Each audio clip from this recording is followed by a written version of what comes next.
Shalom. Apa kabarnya hari ini? Luar biasa ya, puji Tuhan kita boleh berjumpa kembali. Dan seperti tadi yang dikatakan, judul atau tema firman Tuhan hari ini adalah apa tadi? Nah, tadi yang disampaikan Bapak Gembala apa? Ya, kita belajar mengasihi gereja, di mana tempat menjadi wadah Tuhan taruh kita untuk bertumbuh. Kenapa kita harus belajar mengasihi gereja yang ada, yang Tuhan taruh kita untuk bertumbuh? Bapak Ibu, gereja itu adalah sebuah wadah di mana kita bisa bertumbuh bersama, ya, di mana di situ kita bisa banyak hal, ya, kita bisa mengenal Tuhan lebih dan lebih lagi. Ketika pertama kali Tuhan Yesus naik ke surga, ya, dia berpesan kepada murid-muridnya, tunggu sampai kalian dipenuhi Roh Kudus, baru pergi beritakan Injil dan menangkan jiwa. Dan ketika itu saudara, murid-murid dipenuhi Roh Kudus, mereka mulai pergi untuk memberitakan Injil. Ketika mereka memberitakan Injil, banyak orang menjadi percaya. Lalu di situ mulai terbentuk gereja mula-mula. Kita baca bersama yuk. Kisah Rasul pasal yang kedua, ayat yang ke-41 sampai ayat 42. Kisah Rasul 2 ayat 41 sampai 42, 1, 2, 3. Orang-orang yang menerima perkataannya itu memberi diri dibaptis. Dan pada hari itu jumlah mereka bertambah, kira-kira mereka bertekun dalam pengajaran rasul-rasul dan dalam persekutuan, dan mereka selalu berkumpul untuk memecah roti dan berdoa. Ketika murid-murid memberitakan Injil, banyak orang menjadi percaya dengan perkataan mereka, lalu menyerahkan diri untuk dibaptis. Setiap orang yang mau mengenal Tuhan Yesus, ya pasti akan cari gereja. Ketika pertama kali saya mengenal Tuhan Yesus, ya lewat pengalaman pribadi, lewat kerinduan dari hati sendiri, dan singkat cerita saya ketemu Tuhan di rumah, di kamar saya. Dan setelah itu saya rindu untuk, saya pengen kenal Tuhan Yesus lebih dalam lagi. Apa yang saya lakukan? Saya cari gereja. Waktu itu untuk mencari gereja bagi saya sulit. Saya harus pakai baju senam dari rumah supaya gak ketahuan orang tua saya. Saya pergi ke gereja pakai baju senam, sampai di gereja ganti baju, ikut ibadah, pulang pakai baju senam lagi. Seperti itu saya lakukan. Kenapa saya pergi cari gereja? Karena saya rindu untuk bertumbuh. Bapak Ibu, waktu kita belum kenal Tuhan Yesus, hari Minggu itu adalah hari yang kita tunggu-tunggu. Untuk apa? Waktu belum kenal Yesus. Yang tergabung di dalam mancing mania, angkat tangan bapak-bapak.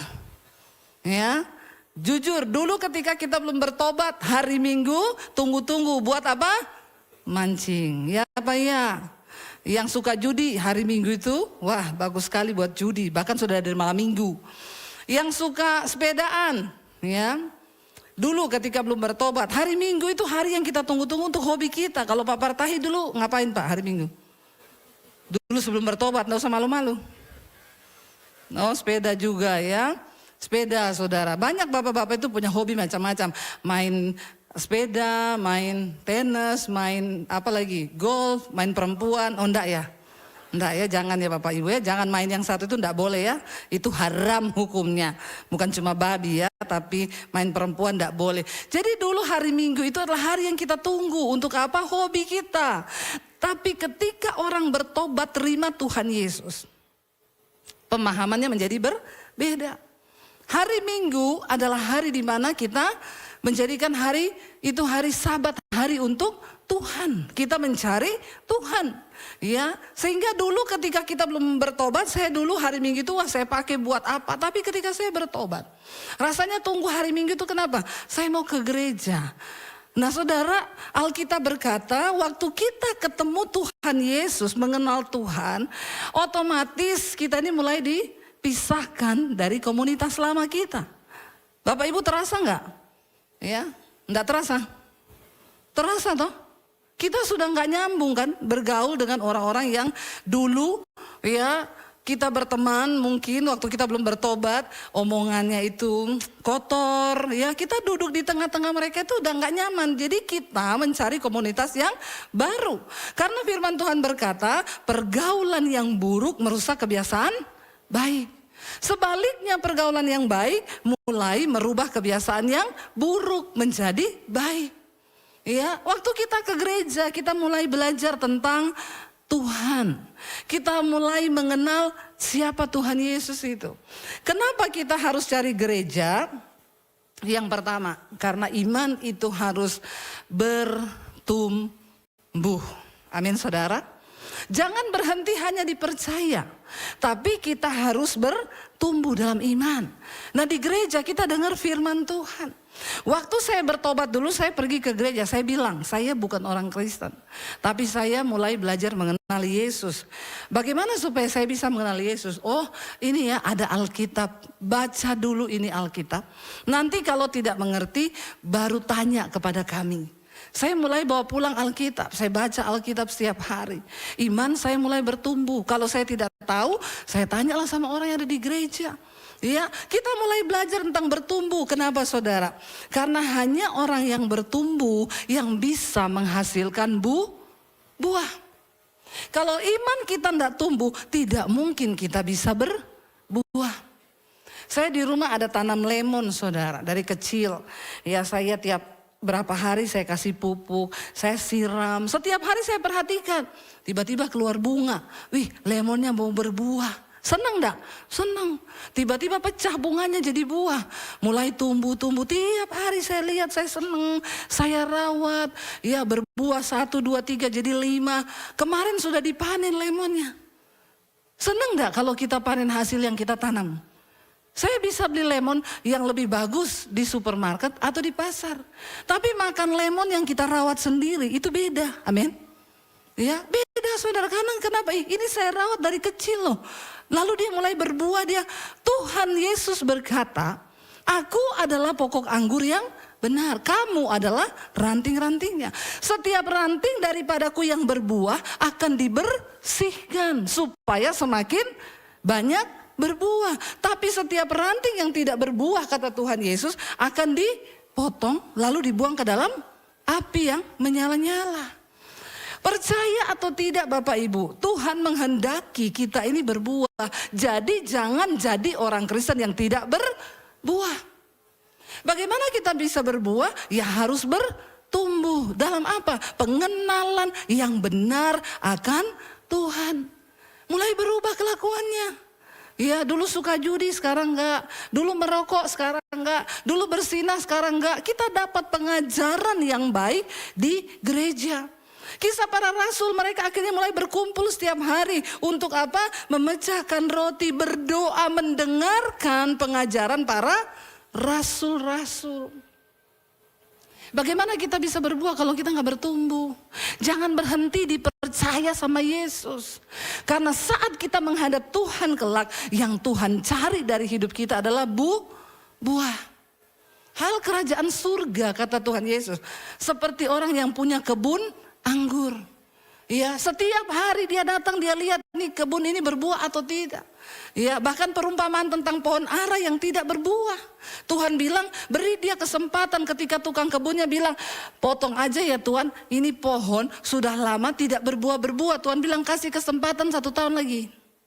Kalau tidak berbuah, baru kau datang, lalu tebang, bakar saja di api. Ya kita juga malas lah, nanam mangga tidak pernah berbuah ya Pak ya. Bikin kotor saja di rumah, benar gak saudara? Tapi kalau berbuah, kita bersihkan, kita pupuk, kita ini. Yang Tuhan cari dari hidup kekristenan kita itu ialah buah. Bagaimana kita bisa berbuah? Bertumbuh di dalam gereja, saudara. Ya, karena itu mari kita cinta akan Tuhan. Karena itu kita rajin mau ke gereja, kita mengasihi gereja Tuhan yang sudah Tuhan tempatkan sebagai wadah kita bertumbuh. Disitulah kita belajar untuk mengasihi Tuhan lebih dan lebih lagi. Yang kedua, kenapa kita harus ke gereja? Mengasihi gereja, karena di gereja itu karunia-karunia kita itu bisa kita aktifkan. Bapak Ibu, setiap kita yang duduk di tempat ini itu pasti punya karunia. Tidak ada seorang pun yang tidak punya karunia. Kita semua punya karunia. Di gereja, ketika kita masuk di gereja, kita mulai tahu apa karunia kita yang Tuhan beri. Ya, jadi jangan cuma datang ke gereja. Tadi kita lihat kisah Rasul bilang, ketika mereka mulai percaya, mereka dibaptis. Ya, setiap kita harus dibaptis. Lalu kita dapat surat baptisan. Surat baptisan itu untuk apa? Yang bisa keluarin gereja. Untuk apa? Nanti engkau perlu untuk kalau engkau mau menikah. Jangan cuma datang ke gereja kalau mau nikah. Banyak itu orang begitu. Ya, cuma untuk cari validasi aja mau ke gereja. Bisa nggak Bu berkati saya nikah? Kamu gereja di mana? Enggak gereja. Terus kenapa sekarang kamu mau? Ya saya karena butuh surat. Nah yang begini-begini nih. Ya, ini begini-begini cuma datang ke gereja kalau mau menikah. Jangan ya. Supaya kita ini juga bertumbuh. Tujuan gereja Tuhan ada supaya iman kita bertumbuh. Ya, ada yang bilang, Bu saya mau di konseling pranikah, Ibu bisa nggak? Kenapa kamu gerejamu di mana? Di sana, tapi saya di sana 6 bulan lama sekali. Padahal saya udah kebelet nikah Bu. Saya bilang harus ngikuti itu karena itu aturan gereja. Ya, Ibu enggak terima pemberkatan, enggak terima konseling pranikah, terima. Ibu berapa lama? 2 tahun. Aduh, lebih lama iya. Saya lebih baik lama konseling kamu sebelum nikah daripada buru-buru nikah. Setelah itu konseling terus seumur hidup. Amin. Iman kita harus bertumbuh dan berbuah di dalam Tuhan. Yang berikutnya, kita ini di gereja tahu karunia kita tuh apa. Jadi tidak ada Kristen pengangguran. Jujur selama ini banyak orang Kristen tuh nganggur di gereja. Coba lihat kanan kirimu, jangan-jangan itu juga Kristen pengangguran. Coba tanya sama dia, kamu Kristen pengangguran ya? Ya, awas loh nanti kalau Tuhan datang kamu dituntut loh sama Tuhan. Karena banyak Kristen pengangguran. Ya nggak ngapa-ngapain, cuma sibuk kerja, minggu datang duduk di gereja, duduk manis. Ya, dengar firman, nikmati khotbah, pulang, begitu terus hidupnya. Tidak berdampak, tidak berbuah. Bertobat saudara, kita harus belajar hari-hari ini untuk melayani Tuhan. Di gereja, di tempat di mana Anda bertumbuh, di situ Anda tahu apa karunia Anda. Ketika saya pertama kali bertobat, saya datang ke gereja. Lalu ditanya, sudah mulai ikut ibadah ya, mau pelayanan apa? Saya minta pelayanan pertama kali di gereja, saya mau jadi pendoa syafaat. Bergabung dalam tim doa syafaat. Jadi kalau ada ibadah 2 jam, saya berdoa di belakang mimbar. Di ruangan tertutup, tidak ada yang lihat. 2 jam ibadah, 2 jam saya berdoa. Kalau 2 kali ibadah, ya 4 jam kita berdoa. Ya, doanya apa sih bisa sampai 1 jam? Menyembah sambil berdoa, Tuhan dalam nama Yesus. Apalagi kalau sedang firman, Tuhan kami berdoa biar urapan Tuhan turun atas pendeta itu. Dia menyampaikan firman benar-benar dari Tuhan. Semua roh-roh yang mengganggu jemaat, roh ngantuk, roh ngeyel, roh keras kepala itu kita tengking. Karena ada jemaat pendeta lagi khotbah. Saya paling jengkel ya jemaat model begini. Daripada kau datang ke gereja tidur, lebih baik kau di rumah saja. Amin. Ya, jangan bikin habis waktumu, bikin habis uang transportmu ke gereja, terus di gereja kau bikin berdosa lagi. Apalagi kalau saya lagi khotbah dari mimbar, terus saya lihat ada jemaat. Ya, ini jemaat ini bikin emosi saudara. Ya, kita khotbah sudah keringetan, dia ngantuk. Bertobat kalau ada yang ngantuk-ngantuk di sini ya. Lebih baik kau persiapkan hati dan iman mau datang ke gereja. Itu yang terbaik supaya bisa dengar firman. Jadi saya dulu pelayanan pertama saya itu di belakang mimbar. Menjadi pendoa syafaat. Kita harus tahu karunia kita masing-masing itu apa. Nah, kita menempatkan orang sesuai dengan karunianya untuk gereja bisa berfungsi. Ada orang yang tidak mau tampil di depan. Disuruh kolekte aja gak mau. Jangan Bu, kenapa? Saya gak suka ketemu orang. Ya jangan kau paksa. Ya, orang-orang introvert itu dia tidak mau ketemu orang saudara. Ya, jadi jangan kau suruh paksa jadi asyir. Orang dia gak mau ketemu orang, saudara suruh dia ketemu orang. Dia berdiri di depan, orang masuk dia gini. Kepahitan semua itu jemaat. Harus menempatkan orang sesuai dengan karunia. Orang yang tidak mau ketemu orang, jangan kau suruh jadi kolektan, bawa kolektor. Nah untuk yang bawa kolektor ini pilihlah tampang-tampangnya yang mirip-mirip debt collector. Ini karunianya cocok ya. Bawa kolektor, saudara kantong kolektor kan model debt collector kan. Orang ngasih 20.000. Iya Pak, maaf saya ganti Pak, 100.000. Itu namanya sesuai karunia. Enggak, bukan begitu, ini intermezzo saja ya. Tapi kita harus mengenali karunia kita supaya berfungsi. Apa gunanya karunia? Agar tubuh Kristus, gereja Tuhan tuh berfungsi dengan semestinya.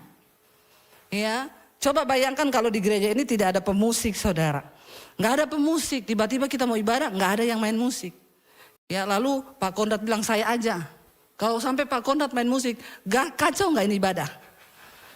Ya, kacau ya, karena Pak Kondat gak bisa main musik. Untung gak ada Pak Kondat ya. Jadi ya karena bukan karunianya. Lah kita dikasih Tuhan ini para pemusik yang luar biasa gak? Berapi-api ya, sudah berapi-api gini gak masuk surga, kebangetan ya.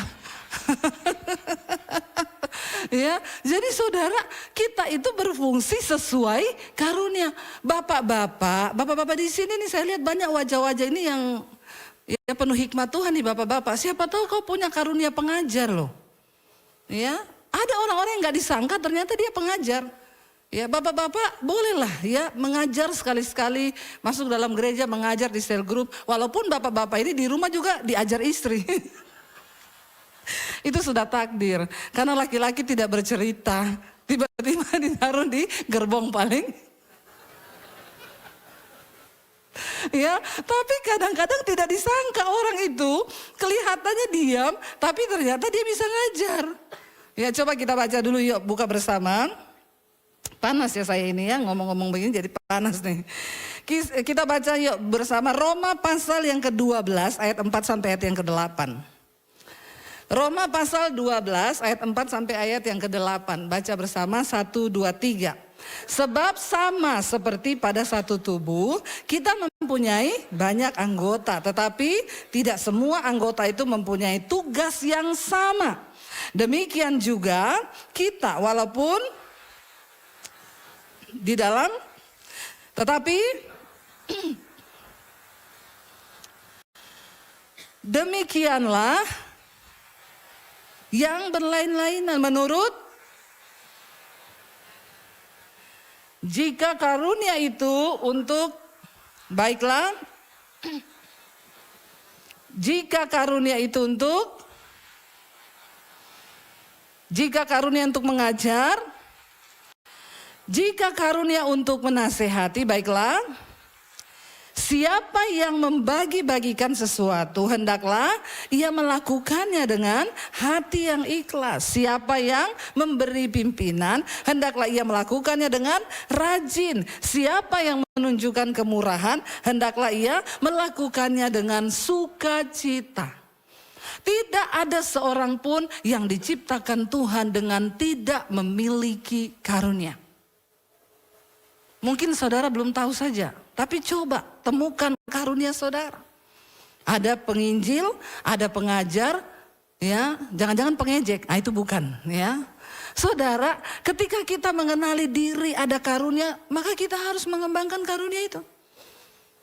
Yesus memberikan sebuah perumpamaan tentang hal kerajaan Allah itu seperti talenta.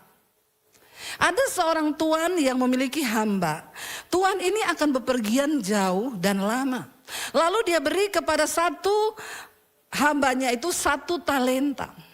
Dia beri yang kepada 1, 2 talenta. Dia beri kepada yang ketiga ini 5 talenta.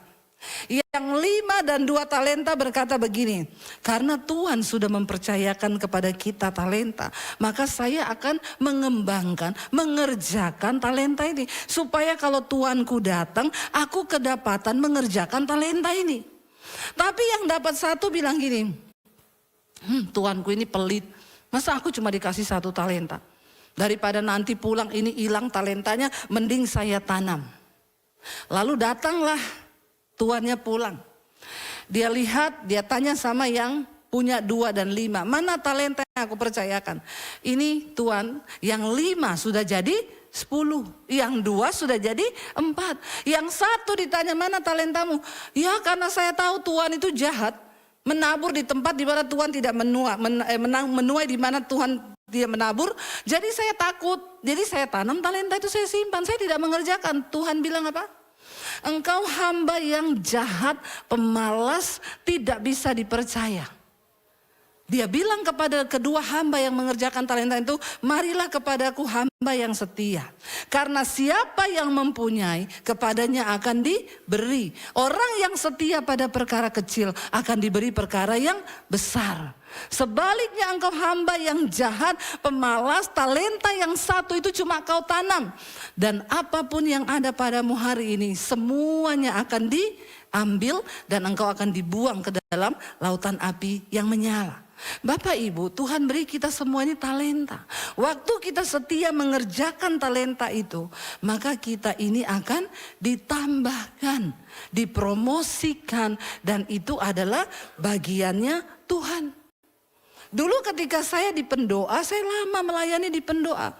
Lalu suatu saat tiap jam 2 siang kami ada pertemuan pendoa syafaat.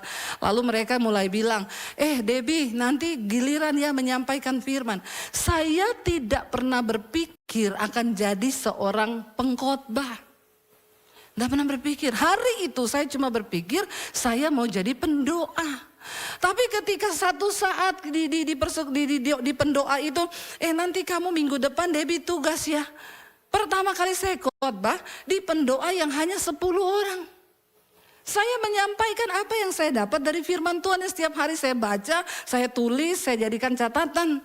Ketika saya mulai berkhotbah di pendoa, mereka bilang, luar biasa loh khotbahmu.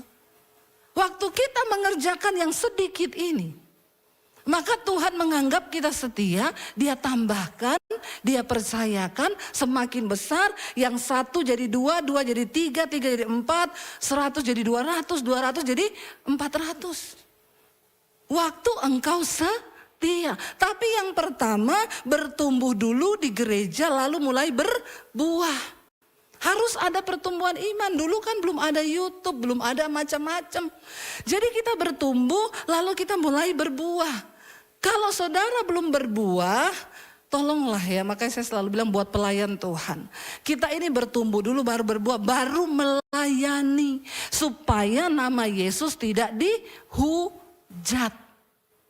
Ya, jangan sampai saudara saya khotbah, tiba-tiba dan bilang, itu yang khotbah, utang belum bayar. Bikin malu nama Tuhan. Itu yang WL ternyata ani-ani. Pernah kejadian begitu. Itu WL itu ani-ani simpenannya suami saya. Habis enggak saudara? Itu pemain musiknya itu ya selingkuh sama istri saya, banyak kejadian begini. Makanya Alkitab bilang yang naik di mimbar untuk melayani jangan yang baru bertobat. Harus yang sudah terbukti buahnya itu. Konsisten dia berbuah. Ya, dalam pelayanan saya pernah saudara ada artis dia bertobat lalu dia minta dibaptis. Saya baptis lalu dia bilang gini, Bu, beberapa orang sudah mulai tahu saya menerima Tuhan Yesus. Mereka minta saya bersaksi di gerejanya. Saya bilang jangan dulu. Gak usah terburu-buru kepengen naik di mimbar. Kalau hidupmu belum menghasilkan buah percuma. Lebih baik sekarang kamu kejar pengenalan akan Tuhan. Bertumbuh dalam iman lalu menghasilkan buah. Baru setelah itu, ya makanya Alkitab bilang jangan yang baru bertobat. Karena nanti bisa tobatnya saus tomat. Sudah tobat tapi banyak yang begitu. Udah naik turun mimbar hidupnya gak berubah. Bikin malu nama Tuhan. Mari kita berdoa saudara. Supaya kita bertumbuh dalam iman. Supaya kita ini mengetahui karunia kita apa. Ada orang yang punya karunia menasehati. Ada yang punya karunia mengajar. Ada yang punya karunia membagi-bagikan sesuatu. Ternyata ini juga karunia loh. Memberi, membagi-bagikan sesuatu itu juga karunia. Ya. Lalu saudara dikatakan kenapa kita harus mengasihi gereja, kita bertumbuh di dalam gereja. Karena di gereja juga tempat kita belajar untuk saling mengasihi. Amin saudara.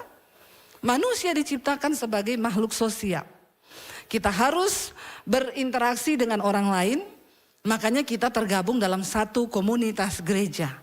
Kenapa? Karena kita diciptakan sebagai makhluk sosial, kita perlu ketemu orang. Ciri-ciri orang stres, tidak mau ketemu orang. Kalau orang sudah gak mau ketemu orang, colong periksa ke rumah sakit jiwa. Karena itu sudah nggak normal. Perhatikan saudara, orang-orang yang kecanduan handphone di kamar, udah nggak mau ketemu orang, orang stres, mengurung diri di kamar. Coba saudara tidak keluar kamar 3 hari saja, nggak ketemu orang. Saya jamin gila saudara. Bukan apa-apa, karena kebutuhan manusia itu ketemu orang. Amin. Ya, makanya sering-seringlah ketemu orang. Ajak makan orang, amin. Ya, ajak makan teman, ngobrol. Waktu kita ngobrol, ya pemenuhan kebutuhan. Manusia diciptakan sebagai makhluk sosial. Dan Alkitab bilang kita diciptakan serupa dan segambar dengan Allah. Allah adalah kasih. Jadi mengasihi itu bukan tuntutan bagi kita. Kita mengasihi orang itu pemenuhan dari kebutuhan hidup kita. Makanya Alkitab bilang terlebih berkat memberi daripada menerima. Waktu kita mengasihi orang lain, kita sedang memenuhi kebutuhan kita sendiri. Sebab kita diciptakan serupa dan segambar dengan Allah. Allah itu adalah kasih. Berarti kita ini juga adalah kasih. Di gereja kita belajar, di persekutuan ini kita belajar saling tahu, oh orang ini butuh ini. Ya, oh kita harus tolong dia, kita bantu dia, kita bertumbuh bersama dalam doa. Lalu di gereja pun kita belajar untuk bersaksi. Amin. Banyak hal yang kita alami bersama Tuhan. Dan itu harus kita ceritakan. Kita ketemu orang, kita bersaksi tentang kebesaran Tuhan. Di gereja tempat kita untuk menabur kasih, menabur doa, menabur tenaga. Melayani itu capek enggak? Pak Partai, melayani capek enggak? Capek. Ya, harus ada komitmen. Ada harga yang dibayar. Ya, saya minggu itu lebih enak ya. Pergi jalan-jalan kemana gitu ya, healing ya. Tapi pelayanan itu kita ini menjadi tawanan roh. Kadang ya pengen. Ya pengen lepas dari pelayanan tapi ya memang harus bayar harga melayani Tuhan itu. Ya lihat Pak Konrad tuh saya salut loh. Pak Konrad tuh udah umur 80. Kadang pergi ke Bogor, doa berkat di sana, lari ke Robinson, lari ke sini. Ya kalau saya sih masih muda ya. Ya. Tapi Pak Konrad tuh 80 tahun loh saudara. Tapi saya tanya Pak Konrad sehat ya? Iya, karena melayani Tuhan. Ya luar biasa orang yang melayani Tuhan itu. Ya makanya jangan anggap sepele melayani Tuhan. Bilang kanan kirimu jangan jadi Kristen pengangguran. Ya, jangan jadi Kristen pengangguran. Apapun saudara bisa ambil bagian. Menjadi pendoa, berdoa bagi pendeta, berdoa bagi bangsa, berdoa bagi. Ayo kita jadi umat Tuhan yang kita ini semuanya aktif. Ya di gereja pun kita menabur tenaga, menabur doa, menabur pikiran, menabur duit. Bilang amin. Karena gereja butuh. Jangan tabung ngomong duit ya. Orang pelit tabung ngomong duit. Tapi orang yang suka menabur enggak tabung ngomong duit. Karena kita melakukan firman Tuhan. Ya, gereja butuh uang untuk pelayanan, untuk semua bisa berjalan. Sewa gedung, buat AC butuh. Dan kalau kita mengasihi pekerjaan Tuhan, kita menabur di gereja di mana tempat kita bertumbuh. Ya karena untuk bisa menabur pun kita harus pilih-pilih loh saudara. Ya, daripada saudara habiskan uangmu untuk dugem. Ada yang masih suka dugem di sini? Angkat tangan atau angkat kaki? Ya, saya bingung kalau orang bilang sudah kenal Tuhan, sudah bertumbuh, tapi masih suka dengan komunitas-komunitas yang berbau-bau. Begitu itu, maaf saudara ya, jangan membohongi diri sendiri. Waktu orang bertumbuh dalam Tuhan, dia akan mulai meninggalkan komunitas-komunitas yang berbau begitu. Tapi ada yang bilang gini, oh saya dugem bu, kenapa? Mau menginjil di dugem. Ya, mencari jiwa di situ ibu, ya. Kan katanya domba diutus ke tengah-tengah serigala. Kalau itu bukan, kau serigala diutus ke serigala, ya. Jadi sama aja, jangan putar-putar balikan firman, ya. Jangan mencintai lagi tempat-tempat yang dari dulu kita dari sana. Karena ketika orang bertobat, Tuhan Yesus bilang pisahkanlah dirimu. Ya, karena orang ketika mulai bertobat, Kita nggak nyaman lagi dengan komunitas yang dulu di mana kalau kumpul mulutnya kotor. Iya, kita dulu jujur loh, kita ngomong kalau dulu sebelum bertobat kan ngomong dikit mulut kotor, tapi itu kebanggaan sambil ketawa, terbahak-bahak. Bagi kita tuh kebanggaan. Sekarang apa yang dulu merupakan keuntungan bagiku, sekarang ku anggap rugi karena pengenalan akan Kristus Yesus lebih berguna dari segala-galanya. Amin, saudara. Ya, itu harus terjadi dalam hidup kita. Tuhan sudah mau datang. Mari kita jangan jadi Kristen pengangguran. Kita berdoa supaya kita semua aktif. Ya, saya ini pelayanan saudara. Kalau saya masih bisa berdiri dengan sehat, kuat, itu semua karena anugerah Tuhan. Ya, 10 hari ini saya tidak berhenti. Dulu cita-cita mau jadi pramugari. Tapi tidak jadi, malah terbang terus juga. Saya sama suami kayak pramugari dan pilot kami. Ya, naik turun pesawat, ganti koper, terbang lagi, pulang, ganti, pergi lagi, terbang. Dalam 10 hari ini ada berapa kota yang sudah. Tapi bagi saya capek nggak? Capek. Ya, capek saudara. Penuh tantangan, iya. Apalagi kalau cuaca buruk harus terbang dalam keadaan langit mendung, gelap gulita. Itu perlu iman juga. Ya jujur, pendeta juga manusia, ada takutnya, ada. Mikirin anak-anak di rumah, kalau mati gimana. Tapi pada akhirnya balik lagi, Tuhan, hidupku ini kan milikmu. Aku melayanimu, kalau mati ya berarti sudah waktunya. Kalau belum ya belum. Ya, tapi melayani Tuhan karena apa? Saya berdoa, Tuhan, biar sampai Engkau datang kali yang kedua, aku kedapatan setia. Mari Bapak Ibu kita belajar untuk menabur semua kebaikan, menabur semua yang baik untuk gereja di tempat di mana kita bertumbuh, di mana kita bisa mengalami firman Tuhan. Sebab apa yang kita tabur itu yang akan kita tuai, dan Tuhan itu tidak pernah lalai untuk menepati janjinya bagi setiap orang yang mau bertumbuh mengenal Dia dan lebih lagi hidup di dalam jalan-jalannya. Saya undang para imam musik, kita bangkit berdiri bersama. Kita mau berkata, sekali Yesus, kami mau tetap pilih Yesus. Apapun yang terjadi, kami mau bertumbuh di dalam Yesus, kami mau setia dalam Yesus supaya satu kali ketika Engkau datang Tuhan, Engkau dapati kami ini setia melakukan setiap firman-Mu di dalam hidup kami. Dalam setiap keadaan hidup kami, kami mau belajar untuk tetap setia kepada Tuhan supaya Engkau dapati kami Tuhan melakukan apa yang berkenan di mata-Mu Tuhan Yesus. Terima kasih Tuhan.